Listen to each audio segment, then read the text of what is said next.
I'm going to risk some flames to say it, but I think it needs to be said. There was a fight I saw on YouTube. It was something about where they had a female jiu-jitsu player going up against a Marine, right? Something like BJJ girl, jiu-jitsu girl versus Marine. And the girl beat the Marine.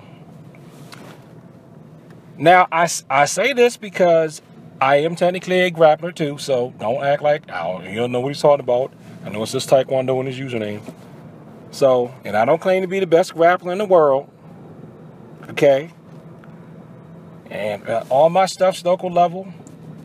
My Taekwondo is local level. My Judo is local level. My real fights was local stuff, okay? But that being said, I think the fight was kind of phony because when he got up and slammed back down with her on his back, and her head hit the mat, I really think if that had been a real fight, she probably would have got a concussion.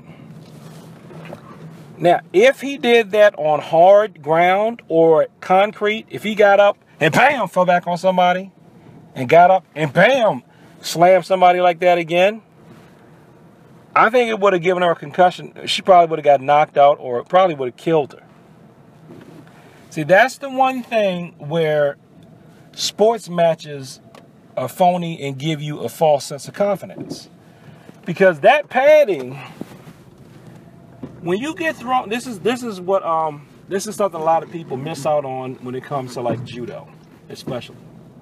So I'm going to stick with the judo example because I think that's got the clearest example. When you are thrown for a pwn in judo, like a full power throw, and it goes, when you hear that, when you hit the mat, that's a knockout throw. That means if somebody had thrown you like that outside, especially on the concrete, you'd have been knocked out or worse.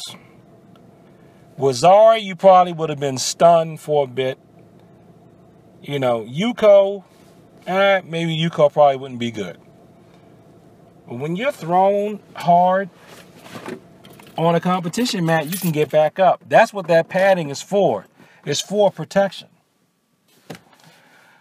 So if you're going to go full-on jiu-jitsu with somebody in real life, you shouldn't be, well, please don't try to do it on concrete unless you just had no other choice. You fell down or something.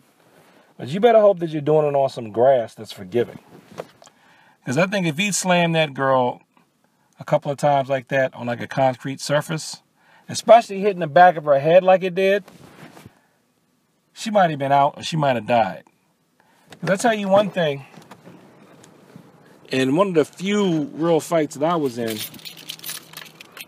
when I made that guy's head hit the ground, he was out. He was done.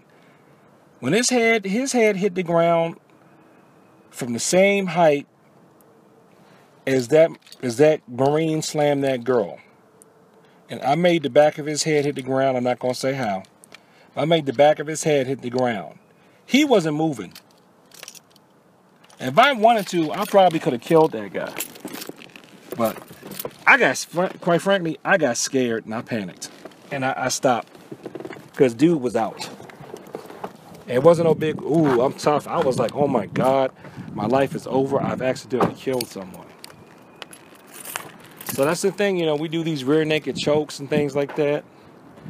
When we're doing sport grappling, I'm not saying those moves are totally useless, but there's a time and a place for them. You know, some of these sport matches can give us a false sense of confidence in terms of, you know, what the real outcome would be. And the same thing could be said for Taekwondo. You know, because in a lot of Taekwondo matches, you don't have to really deal with the element of somebody grabbing their leg or of them hitting the part of the body wrong. You know, or what a kick would have felt like from their opponent if it was allowed to make real contact, if they didn't have those pads on. They don't realize that sometimes some of the points they're given for the kick is because they probably would have had a broken jaw or broken neck if that kick had really connected, you know. And just like with boxing too, you wear gloves. You think you can take a bunch of hits for real because you can take a bunch of boxing hits with those gloves on. But those gloves dull the edge of the hand that's hitting you. So when you get hit like that for real, and you feel that real pain, you know, then you might realize something. You might realize that, well, I'm not going to sit up here and say combat sports are useless. I know that they're not.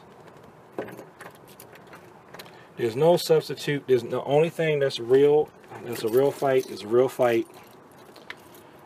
And the smart thing for us to do is to train for it if we're worried about it. But also learn how to train to avoid them.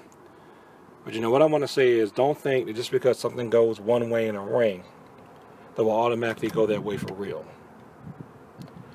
Because when you're fighting for real, you have to take things into account.